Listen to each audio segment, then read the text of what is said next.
I just played this game and could not tell you a single thing about it off the top of my head, so they have fairly bare bones mechanics here and not a hell of a lot that they can do with it, especially not anything that they haven't already done. Think of some original material and stop repeating yourself, because at this point the entire series is looking like that one kid that copies another person's homework but slightly reworded so they don't get caught.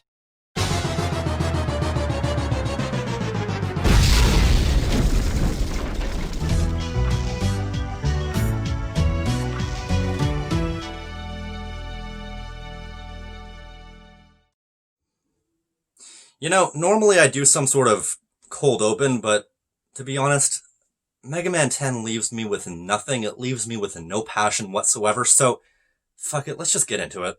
Mega Man?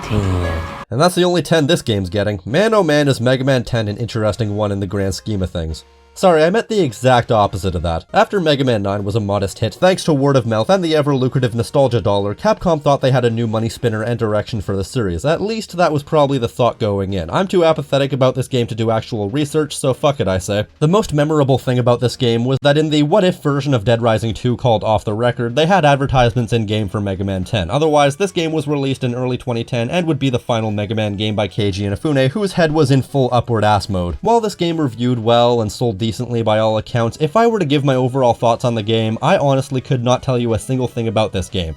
It is easily one of the most forgettable, bland, paint-by-numbers games I've ever witnessed. I just played this game and could not tell you a single thing about it off the top of my head. You could tell me this entire game was in German and I wouldn't be able to tell you otherwise. Maybe I'm being cynical, maybe it's Maybelline. All I know is that every game up until now had some sort of noteworthy aspect, for better or worse, but there's not one single solitary thing that stands out, good or bad, about Mega Man 10. And I would say that's the worst kind of game because there's no emotional response if it weren't for Mega Man 8 and 9 making me want to commit Helen Keller, but at least those ones were interesting to talk about. So let's hop into Mega Man 10, one of the most bland, forgettable, boring games I've ever played.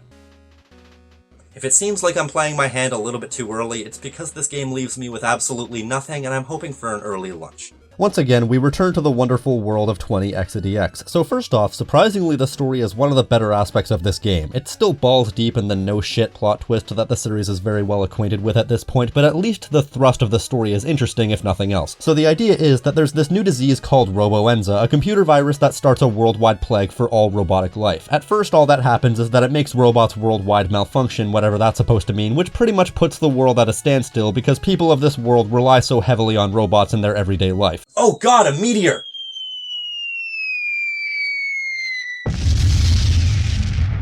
Wow, that hit way too close to home! But that's not all. Later it makes all war-worthy robots go nuts and start attacking. Dr. Wily claims that he was working on a cure, but his primary machine was stolen, and so you have to fight 8 robot masters to get it back so he can develop a cure. I like the spin here by having the game be based around a computer virus. It's one of the few times that the fact that these characters are robots isn't just incidental, it actually plays into things. It affects how the game is presented. The fact that Dr. Wily is behind the creation of the virus is so obvious that I'm not even sure if they're presenting it ironically at this point. I'm not sure if 2010 Keiji Inafune had that much self-awareness. One interesting thing to mention is that Proto Man is actively involved this time around because he's actually a default character in all his scarf-wearing glory. You know, to my knowledge, we've never actually seen Proto Man without the helmet, and so my theory is that under that helmet he's secretly Chris Jericho because no man on earth other than Chris Jericho can pull off a scarf that flamboyant and still look badass. Oh, a little bit of the bubbly. Want some bubbly? Look at this stuff. Am I the only one who doesn't find that funny? I don't know, it's a Mega Man plot, that's all you really need to know. The return of the simple presentation from the 80s and 90s incentivized the more campy, simple style from that era, in spite of the fact that they had to throw out about a dozen babies with the bathwater to achieve that regression, which also happens to describe the graphics as well. I don't even think I need to describe the graphics in this game. It's a basic copy-paste job from Mega Man 9, which itself was a flatter, more bland copy of Mega Man 1 to 6. The thought pattern going into it being that, well, we've been beating this dead horse for bloody years now, let's go back to something we can at least be guaranteed people will like, because lest we forget, the primary fanbase around this time was still people convinced that Mega Man 2 was the best Mega Man game, and a bunch of young impressionable subhumans, otherwise known as anyone under the age of 20, who didn't know any better to question it. It was kind of changing by 2010, but Mega Man 2 was still generally considered the best of the best. Let me be clear here. The NES art style worked on the NES because they made the most of what they had and actually made some really well-realized environments, characters, and animations, but now in having to emulate that style in a modern-day setting, they didn't seem to have to compromise as much, and so what the end result is happens to be a flat, generally lifeless husk that would look okay as an NES game, but this is also the series that brought us some much better looking games with the benefit of technological advances. What I'm trying to say is, Mega Man 10 looks lazily put together in the grand scheme of things. If you're one for the NES art style, which is an acquired taste in itself, you'll find some well put together environments, some unique and interesting looking enemies, and some decent animations considering what they're going for. But even then, there are some questionable decisions design-wise. For example, for whatever reason, they decided to make Sheepman Stage contain a background that's just a bunch of flat, repeated squares. The elements that exist in the negative space look really cool, but the rest of the level looks dull because it's one repeated element through the entire level. Most of Pumpman Stage is just a black background or repeating brick wall. Chillman Stage has a cool looking ground, but the background is either blank or the same repeated mountain over and over. That seems to be a big problem with this entire game. They seem to regress as far back as the earliest games in this series and don't utilize screen space whatsoever. They just make the backgrounds blank or repeated and call it a day. There's some portions of the level that look good, usually with some foreground element, but part of what pays credence to this game being so bland is that it looks so bland it's not even funny. Even the soundtrack seems like it doesn't give as much of a shit as last time.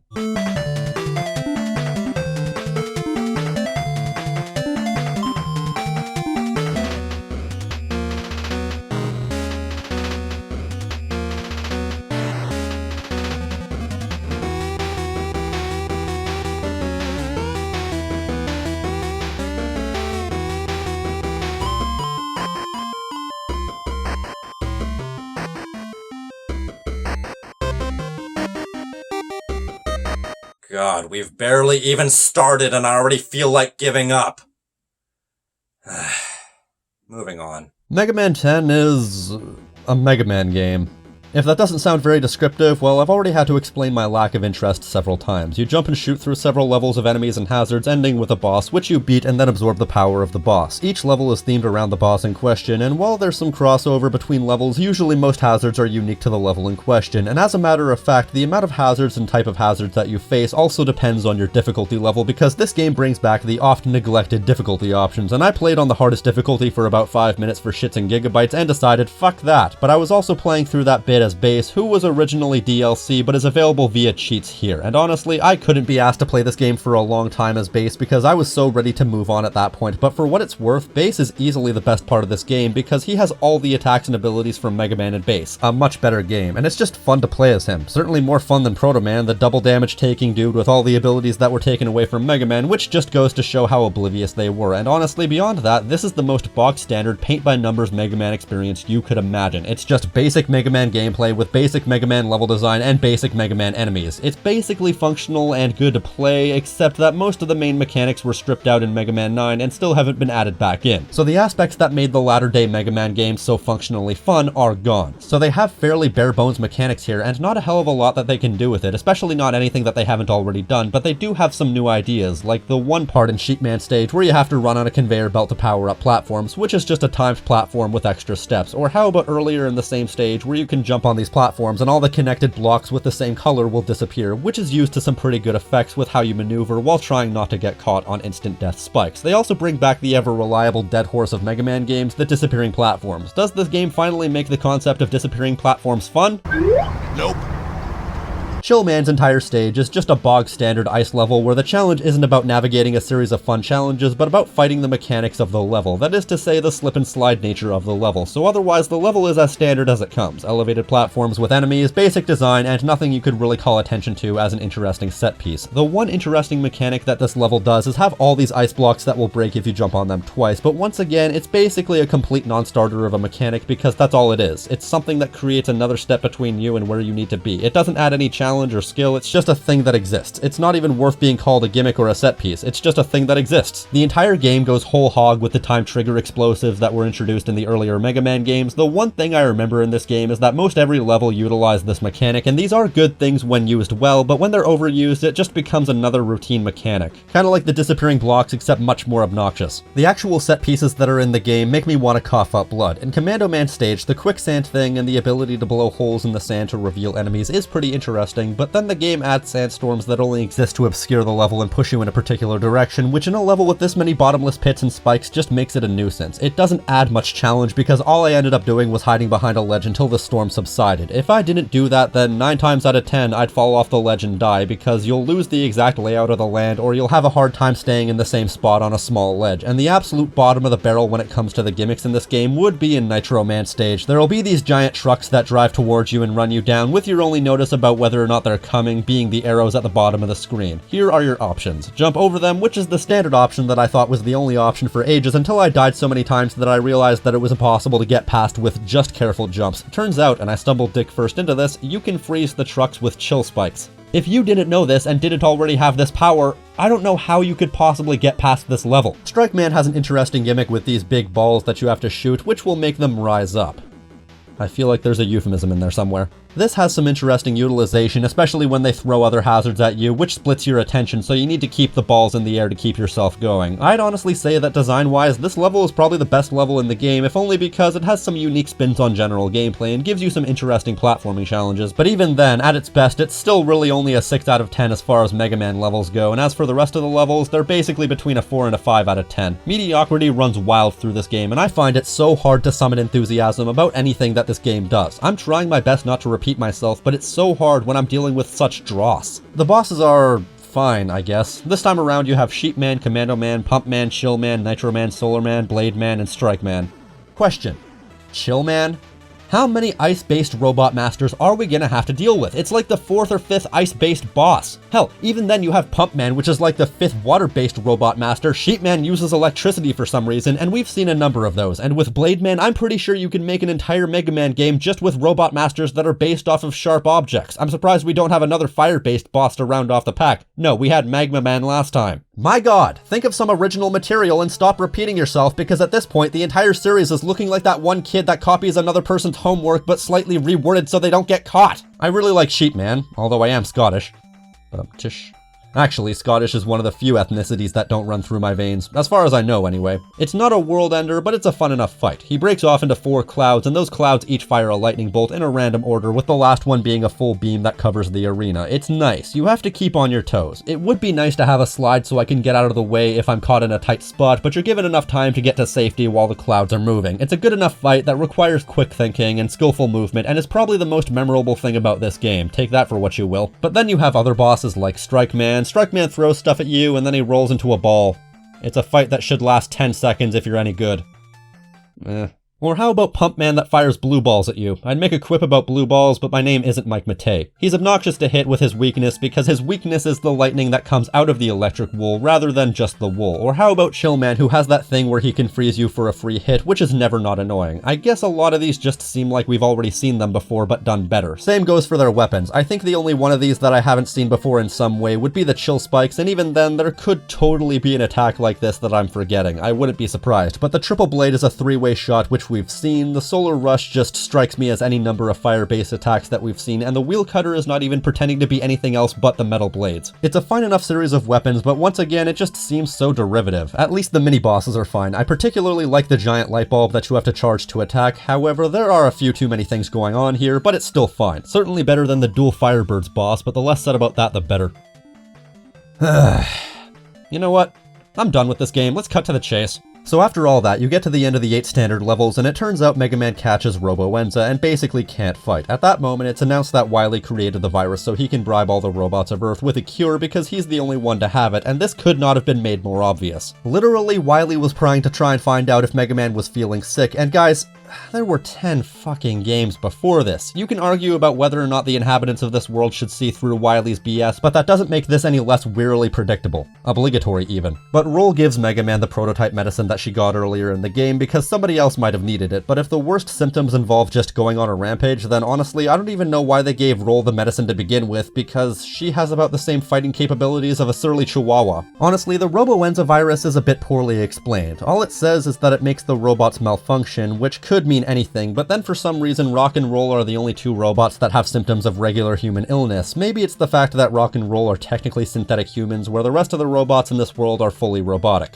Come to think of it, why is that? Why is it that every robot in this world is a traditional robot except for rock and roll? I understand why the enemies don't look human, because that might be slightly problematic to fight enemies that look human, but isn't it suspicious that the only robots in the series to look human happen to be Dr. Light's assistants and be kids? If you needed any more evidence to the effect that Dr. Light is a pervert. Anyway, so you go to take out Dr. Wily so you can get enough medicine for everyone else. To go over what follows would be to go over everything that we've ever said about Mega Man. This is where the game goes into maximum laziness, because it doesn't even make the barest attempt to try anything new. It repeats level design and set pieces from the rest of the game. There's some good level design here, there's some bad level design here, but it's mostly just mediocre. Basic levels, recycled set pieces and enemies, nothing that really mixes up the gameplay that much or even really tries to do anything new. Lots of flat, basic, run-of-the-mill design. There are some moderately interesting enemy encounters, but there's not one moment in this entire final sequence that actually stands out to me. It's all the same, more or less. Is it crazy that the only thing that stands out even slightly to me is the conveyor belt sequence? Then once you get towards the end of the game, it gets to the point where it's a sing-along. You fight another recycled attrition rush, a friendly reminder that I don't think boss rushes were ever good. It's just an unapologetic recycling of content, which made sense when cartridges could fit maybe 100 kilobytes of space in them, but have been a pain in my ass ever since, and they never seem to go away. The recycled attrition rush in Mega Man 10 is no different, and this is a song and dance we've all seen before. After that, we move straight to the final boss. Gee willikers, what could this boss possibly be? Could it maybe be, at first, he's in a mech, and then he gets in a capsule?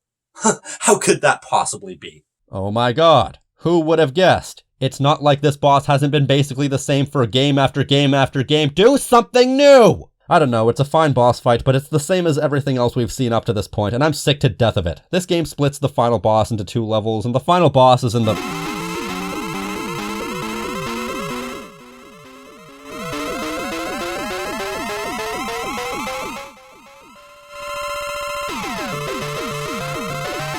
So am I still waiting for this boss to get going? I feel like I'm breaking. I want to blow my brains out. Do do do do do do do do do do do do do. Finally, mercifully, the game is over. It's not that long, but I was so over it at this point. So Dr. Dumbass starts getting all hot and whatnot. I thought he was suffocating in the vacuum of space, but no, it turns out he comes down with a sudden case of red face. So either this is serendipitous timing or Dr. Wily is secretly a robot. Either way, something was really unexplained. In any case, they take Dr. Wily to the hospital where he subsequently escapes, but leaves enough Roboenza medicine behind to cure everyone, which he apparently did as a token of gratitude. So Wily's a good guy now? Question mark? In any case, it's by no means conclusive, but it's about as conclusive as we're gonna get at this point. And that was Mega Man 4 out of 10. I think the most damning flaw of Mega Man 10 is that it's one of the most unashamedly lazy games I've ever seen in my life. It feels like they put no effort into it whatsoever, which is exemplified by the abundance of bland presentation and recycled ideas. I'm just bored front to back, but when I was looking for the good and the bad of this game, it dawned on me. Most of what's wrong with Mega Man 10 is present in pretty well every other game in the series to varying degrees, and you know what that makes me think? The entire series is lazy in a way, because game after game after game has the same shit, and no matter how many times they have the chance to fix it or change it, they opted not to for some arbitrary reason like tradition. There are games that get away with this somewhat, but at a functional level, almost every classic Mega Man game is basically the same. They all felt the same. The only game that actually felt different in a good way was Mega Man in base, but apparently I'm the only person in the universe who likes that game. And when I take a look at the other Mega Man series like the X series, I can't help but wonder why. The Mega Man X series is the equivalent of a half shit stuck in my ass because half the series is terrible, but at the very least those games made the effort to try and feel different, and even they fall back on some reoccurring themes. I'm so sick of the classic Mega Man series not trying, and Mega Man 10 is a key example of this because this game excels in the field of not trying, and as a result, every reoccurring niggle I have with the series comes through like wildfire, and while I can't in good conscience give painful mediocrity an F rank, I will give Mega Man 10 the next best thing, a rank of D.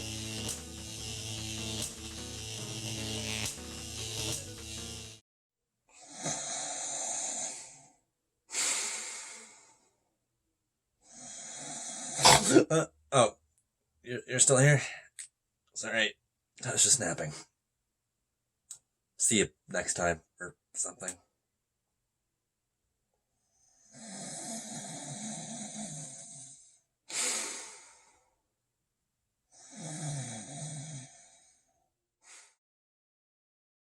This video was brought to you in part by my lovely patrons. I thank you for your continued support. If you want to become a patron for TGX, the link is in the description.